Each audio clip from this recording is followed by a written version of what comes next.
Hello, it's Eric Topol with the Ground Truth, and I'm really delighted to have with me Andrew Ng, who is a giant in AI, who I've gotten to know over the years and have the highest regard. So, Andrew, welcome. Hey, thanks, Eric. It's always a pleasure to see you. Yeah, we've had some intersections in multiple areas of AI.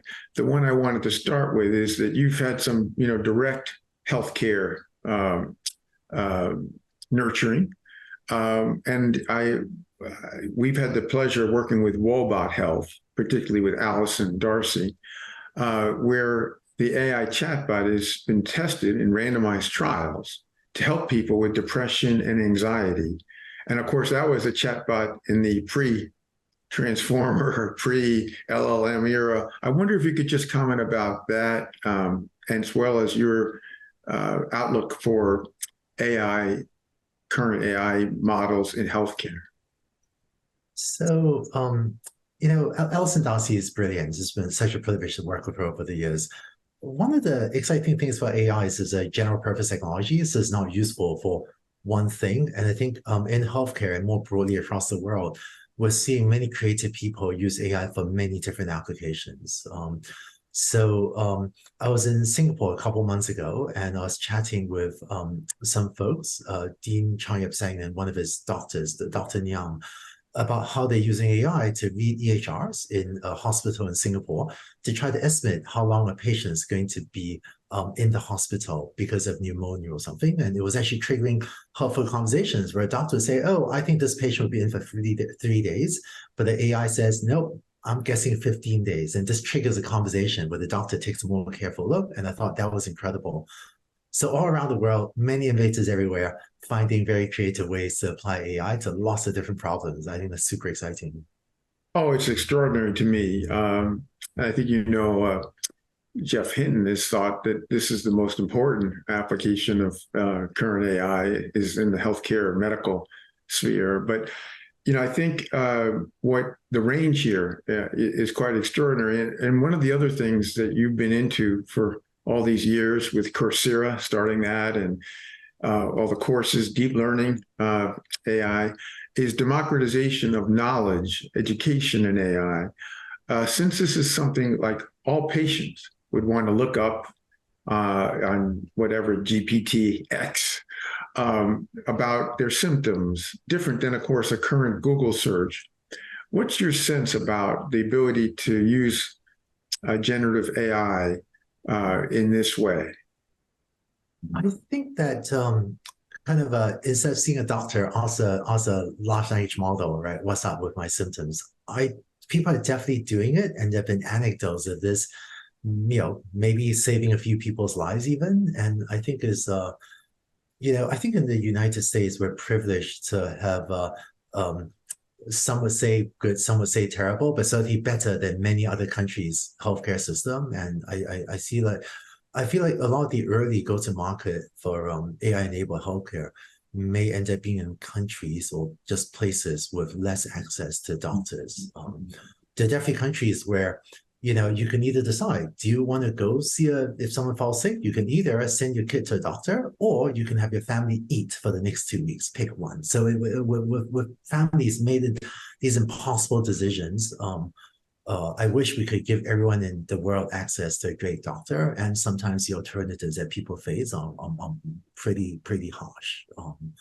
So I think any hope, even the very imperfect hope of an LLM, I know it sounds terrible. It will hallucinate. It will give bad medical advice sometimes, but is that better than no medical advice? I think there's really some tough ethical questions are being debated around the world right now. Those hallucinations or confabulations, won't they get better over time? Yes. So yeah, I think LM technology has advanced rapidly. They still do hallucinate. They do still make stuff up. But it turns out that I think people still have an impression of LM technology from 6 months ago, but so much has changed in the last 6 months. So even in the last 6 months, it's actually much harder now to get an LM, at least many of the public ones offered by large companies. It's much harder now compared to 6 months ago to get it to give you deliberately harmful advice. Or if you ask it for detailed instructions on, how to commit a crime, 6 months ago, it was actually pretty easy. So that was not good. But now it's actually pretty hard. It's not impossible, and I actually ask LMs for strange things all the time just to test them. And yes, sometimes I can get them when I really try to do something inappropriate, but it's actually pretty difficult. But hallucinations is a different thing where LMs do make stuff up, and you definitely don't want that when it comes to medical advice. So it'll be an interesting balance, I think, of when should we use web search, for trusted authoritative sources. So if I have a sprained ankle, hey, let me just find a web page on from a trusted medical authority on how to deal with sprained ankle. But there are also a lot of things where there is no one web page that just gives me an answer, and then is a LM an alternative for generating a novel thing that's unique to my situation. In non-healthcare cases, this has clearly been very valuable in just the healthcare, given the criticality of human health and human life. I think people are wrestling with some challenging questions, but hallucinations are slowly going down. Yeah. Well, hopefully they'll continue to improve on that. And as you pointed out, the other guardrails so will help. Now, that gets me to a little over a month ago, we were at the TED AI program, and you gave the opening talk, which was very inspirational. And you basically challenged the critics of the negativism on AI with three basically issues about amplifying our worst impulses, taking our jobs, and wiping out humanity. And it was very compelling. And I hope that will be posted soon. And of course, we'll link it. But can you give us a skinny of your antidote to the doomerism about AI? Yeah, so I think, AI is a very beneficial technology. On average, I think it comes down to, do we think the world is better off or worse off with more intelligence in it, be it human intelligence or artificial intelligence? And yes, intelligence can be used for nefarious purposes, and it has been in history. I think a lot of humanity has progressed through humans getting smarter and better trained and more educated. And so I think on average, the world is better off with more intelligence in it. And as for AI wiping out humanity, I just don't get it. I've spoken with some of the people with this concern, but their arguments for how AI could wipe out humanity are so vague that they boil down to it could happen. And I can't prove it won't happen any more than I can prove a negative like that. I can't prove that radio waves being emitted from Earth won't cause aliens to find us and space aliens to wipe us out. But I'm not very alarmed about space aliens. Maybe I should be. I don't know. And I find that the harms, there are real harms that are being created by the alarmist narrative on AI. One thing that was quite sad was chatting with, there are now high school students that are reluctant to enter AI because they heard it could lead to human extinction, and they don't want any of that. And that's just tragic that we're causing high school students to make a decision that's bad for themselves and bad for humanity because of really unmerited alarms about human extinction. Yeah, no question about that. You had I think a very important quote is AI is not the problem, it's the solution during that. And I think that gets us to the recent flap, if you will, with OpenAI that's happened in recent days, whereby it appears to be the same tension between the techno-optimists, like you and I would say, versus the effective altruism camp. And I wonder what your thoughts are regarding, obviously, we don't know all the inside dynamics of this, with probably the most publicized interactions in AI that I can remember in terms of its intensity, and it's not over yet. But what were your thoughts about as this has been unfolding, which is, of course, still in process? Yeah, honestly, a lot of my thoughts have been with all the employees of OpenAI. These are hundreds of hardworking, well-meaning people that want to build tech, make it available to others, make the world better off. And then out of the blue, overnight, their jobs, livelihoods, and their levers to make a very positive impact to the world, to the world was disrupted for reasons that seem vague, and at least from the silence of the board, I'm not aware of any good reasons for really all these wonderful people's work and then livelihoods and being disrupted. So I feel sad Mm, that just happened to mm. deserve. And then I feel like OpenAI is not is not perfect. No organization in the world is, but frankly, they've really moved AI forward, and I think a lot of people have benefited from the work of OpenAI, and I think the disruption to that as well is also quite tragic. And this may be we'll see if this turns out to be one of the most dramatic impacts of unwarranted doomsaying narratives causing a lot of harm to a lot of people. But we'll see what continues to emerge of the situation. Yeah, I mean, I think this whole concept of AGI, artificial general intelligence, and how, it gets down to this fundamental assertion that we're at AGI, the digital brain, or we're approximating, or the whole idea that the machine understanding is at unprecedented levels. I wonder your thoughts, because obviously there still is the camp that says this is a stochastic parrot.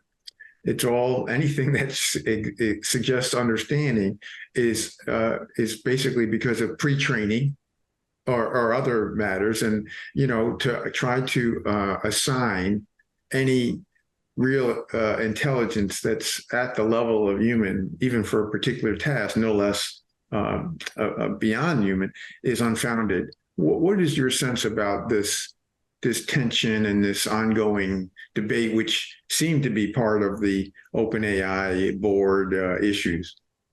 So, not sure what was happening at the OpenAI board, but the most widely accepted definition of AGI is AI that could do any intellectual task that the human can.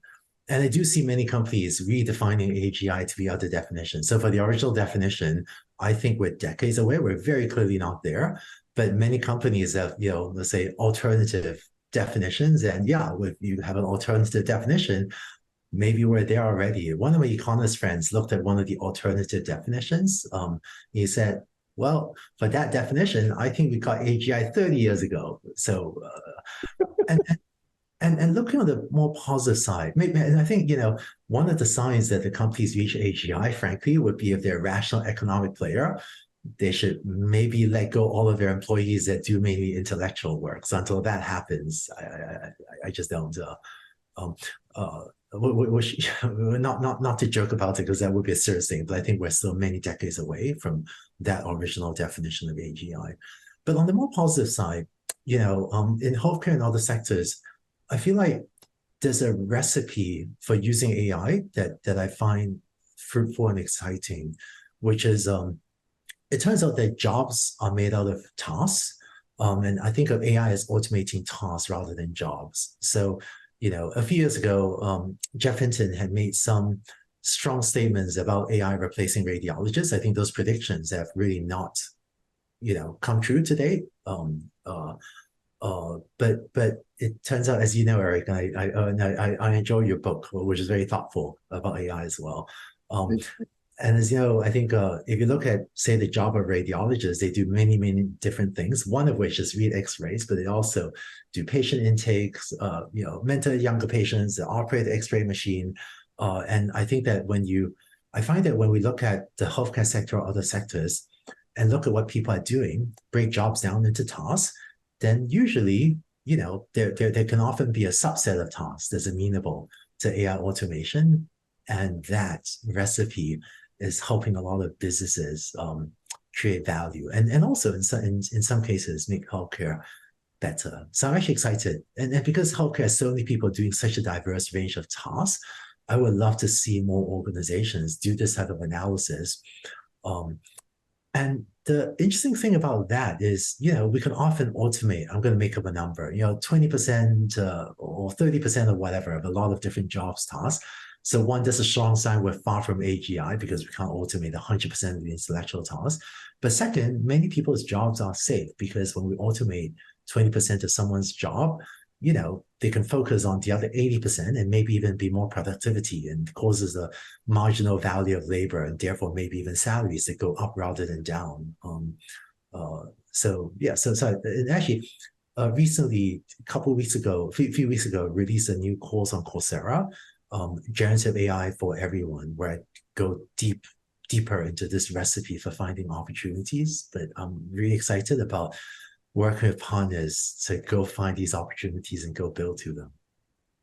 Yeah, I commend you for that because you have been for your career democratizing the knowledge of AI, and this is so important. And that new course is just one more example. Everyone could benefit from it. Getting back to your earlier point, just because in the clinician doctor world, the burdensome task of data clerk function, of having to be a slave to keyboards and entering the visits and then all the post-visit things. Now, of course, we're seeing how synthetic notes and all this can be driven through an automated note that is not involving any keyboard work. And so, just as you say, that comprises maybe 20, 30% of a typical doctor's day, if not more. And the fact is that change could then bring together the patient and doctor again, which has been a relationship that suffered because of electronic records and all of the data clerk functions. That's just I think, a great example of what you just pointed out. I love Andrew's letters, which you publish, which, as you mentioned, one of your recent posts was about the generative AI for everyone. And in those, you recently addressed loneliness, which is, as you know, associated with all sorts of bad health outcomes. And I wonder if you could talk about how AI could help loneliness. Yeah, so this is a fascinating case study where so AI Fund, we had wanted to do something on AI and relationships, kind of romantic relationships. And I'm an AI guy. I feel like, what do I know about romance? And if you don't believe me, you can ask my wife. She will confirm I know nothing about romance. But we're privileged to partner with the former CEO of Tinder, Renate Nyborg, who knows about relationships in a very systematic way, far more than anyone I know. And so working with her with a deep expertise about relationships, it turns out she actually knows a lot about AI too. But then my team's knowledge about AI, we're able to build something very unique that she launched, that she announced, called Mino. And I've been playing around with it on my phone. And it's actually a remarkably interesting, remarkably good, I think, relationship mentor. Frankly, I wish I had Mino, back when I was single, to have asked my dumb, questions to. And I'm excited that maybe AI, I feel like tech maybe has contributed to loneliness. I know the data is mixed. That social media contribute to social isolation. I know there are different opinions at different types of data, but this is one case where hopefully AI can clearly not be the problem, but be part of the solution to help people gain the skills to build better relationships. Yeah, no, it's really interesting. Here again, the counterintuitive idea that technology could enhance the human bonds, which are all too short, that we want to enhance, of course. You've had an incredible multi-dimensional career. We talked a little bit about your role in education with the founding of the massive online courses, but also with Baidu and Google, and then, of course, at Stanford. You've seen the academic side, you've seen the leading tech titan side, the entrepreneurial side with the various ventures of trying to get behind companies that have promise. You have the whole package of experience and portfolio. How do you use that now going forward? You're still so young, and the field is so exciting. Where do you try to just cover all the bases, or do you see yourself, changing gears in some way because you have had a foot in every aspect? Oh, I really like what I do. I think these days I spend a lot of time, AI Fund builds new companies using AI, and deeplearning.ai is an educational arm. And one of the companies that AI Fund has helped incubate does computer vision work, learning AI. We actually have a lot of healthcare users as well using. But I feel like with the recent advances in AI at the technology layer, things like large language models, or I feel like a lot of the work that lies ahead of the entire field is to build applications on top of that. In fact, a lot of the media buzz has been on the technology layer, and this happens every time there's technology change. When the iPhone came out, when we shifted to the cloud, it's interesting for the media to talk about the technology. But it turns out the only way for the technology supplies to be successful is if the application builders are even more successful because they've got to generate enough revenue to pay the technology suppliers. So I've been spending a lot of my time thinking about the application layer and how to help either myself or support others to build more applications. And the annoying and exciting thing about AI is, as a general purpose technology, there's just so much to do. There's so many applications to build. It's kind of like, what is electricity good for? Or what is the cloud good for? It's just so many different things. So it's going to take us, frankly, more longer than we wish, but it will be exciting and meaningful work to go to all the corners of healthcare and all the corners of education and finance and industrial, and go find these applications and go build them. Well, I mean, you have such a broad and diverse experience, and you predicted much of this. I mean, you knew somehow or other that when the graphic processing unit would go from, a very low number to tens of thousands of them, what might happen. And you were there, I think, before perhaps anyone else. One of the things, of course, that this whole field now gets us to is potential tech dominance. And by what I mean there is that you've got a limited number of companies like Microsoft and Google and Meta and maybe Inflection AI and a few others that have capabilities of 30,000, 40,000, whatever number of GPUs. And then you have academic centers like your adjunct appointment at Stanford, which maybe has a few hundred, or here at Scripps Research that has 150. And so we don't have the computing power to do base models. And what can we do? How do you see the struggle between the entities that have what appears to be, almost, if you will, if it's not unlimited, it's massive computing power, versus academics that want to advance the field? They have different interests, of course, but they don't have that power base. Where is this headed? Yeah, so I think the biggest danger to that concentration is regulatory capture. So I've been quite alarmed over moves that various entities, some companies, but then also governments here in the US and in Europe, especially US and Europe, less so other places, have been contemplating regulation that I think places a very high regulatory compliance burden that big tech companies have the capacity to satisfy, but that smaller players will not have the capacity to satisfy. And so I think, and in particular, the definitely companies would rather not have to compete with open source. When you take a modest size, say 7 billion parameter model and fine tune it for specific tasks, it works remarkably well for many specific tasks. So for a lot of applications, you don't need a giant model. And you can, and actually I routinely run a 7 or 13 billion parameter model on my laptop, more inference than fine tuning, but it's within the realm of what a lot of players can do. But if inconvenient laws are passed, and they've certainly been proposed in Europe under the EU AI Act, and also the White House executive order, if we, I think we've taken some dangerous steps toward putting in place very burdensome compliance requirements that would make it very difficult for small startups and potentially very difficult for smaller organizations to even release open source software. Open source software has been one of the most important building blocks for everyone in tech. I mean, if you use a computer or a smartphone, that was built because of that's built on top of open source software, right? TCP/IP, internet, just how the internet works. A lot of that is built on top of open source software. So regulations that hamper people just wanting to release open source, that would be very destructive for innovation.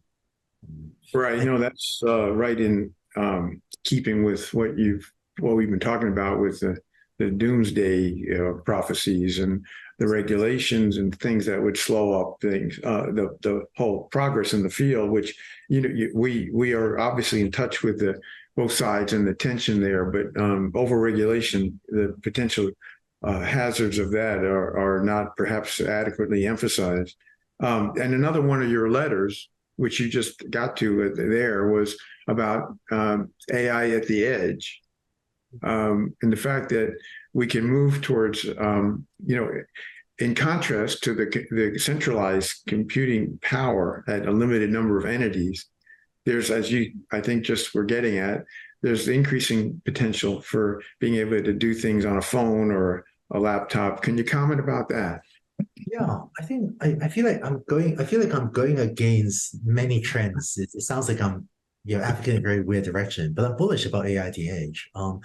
I feel like, if I want to do grammar checking using a large language model, why do I need to send all my data to a cloud provider when a small language model can do it just fine on my laptop?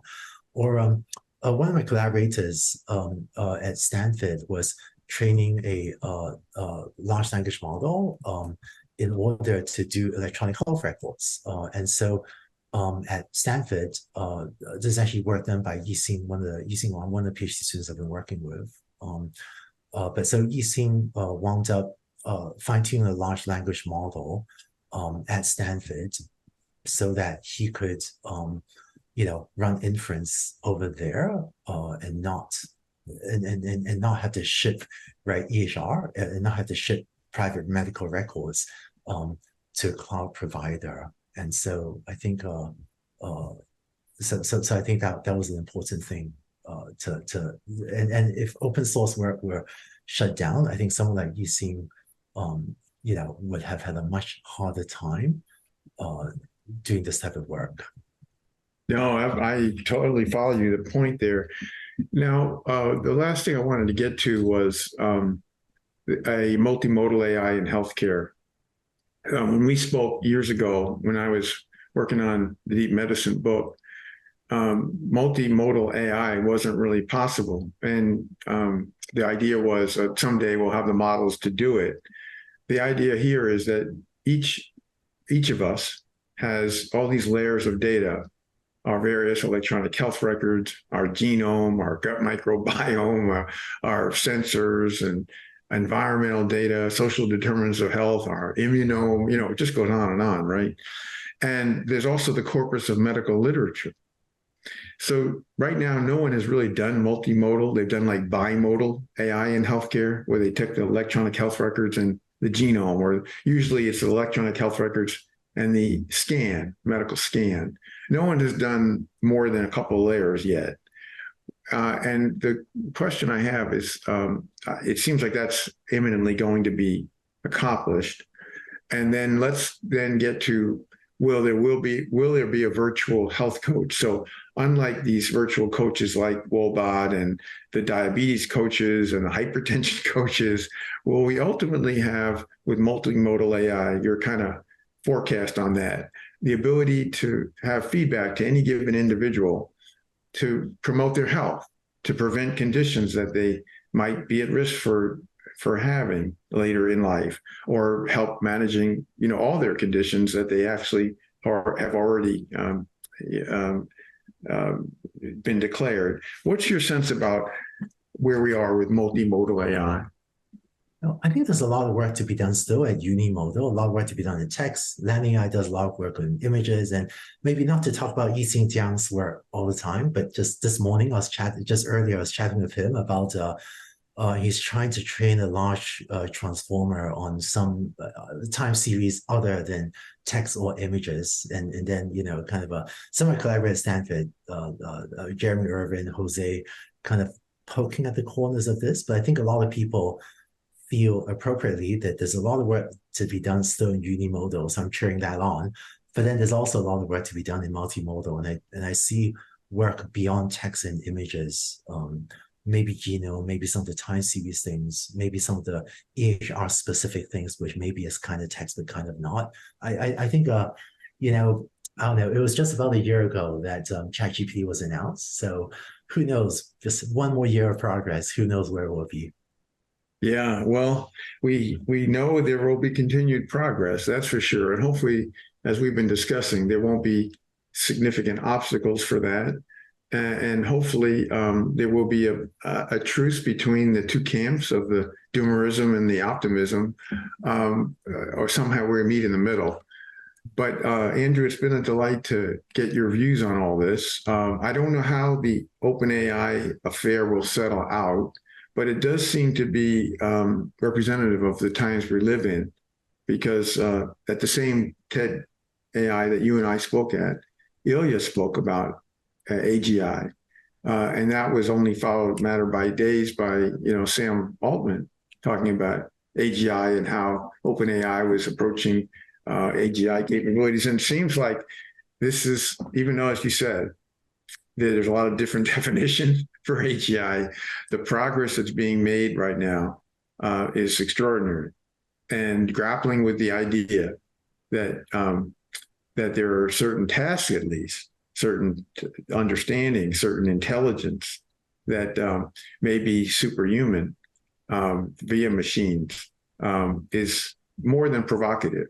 And I know you are asked to comment about this all the time, and it's great because in many respects you're kind of a expert, neutral observer. You're not in one of these companies that's trying to assert that they have sparks of AGI or actual AGI or whatever, right? So in closing, I think we look to you as a kind of not just an expert, but one who has had such broad experience in this field and who has predicted so much of its progress and warned of the reasons that we would not continue to make that type of extraordinary progress. So I want to thank you for that. I'll keep reading Andrew's letters. I hope everybody does. As many people as possible should attend your Generative AI for Everyone course. And thank you for what you've done for the field, Andrew. We're all indebted to you. Thank you, Eric. You're always so gracious. It's always such a pleasure to see you and collaborate with you.